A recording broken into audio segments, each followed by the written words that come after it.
The other empowering thing I would say, so I heard there's a guy named Dr. Mark Rutland, very strong leaders, led universities, led churches, and I heard him in a leadership time, and he was talking about being a mentor.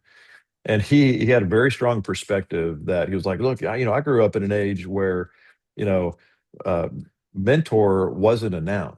You got mentored, and it was a verb. And he said, I didn't have a person that I ever thought was my mentor. Actually, he goes, I had mentors that I never ever expected I would sit with.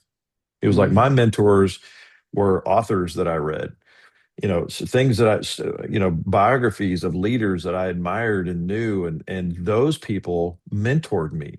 oh, Never that's one good. time did I expect I would sit with that person and they would actually speak to me. And he had a very strong, it was like, how arrogant of me to think that person should speak into my life. I got to go find that person. Now, I don't necessarily carry all these views about that mentoring role, but what it did is it spoke an empowerment to me. And that's what I would say to anybody watching or listening is the empowerment. You go, I don't know who that is in my life. I got a bad boss. I don't have anybody else who I know to go to mentor me.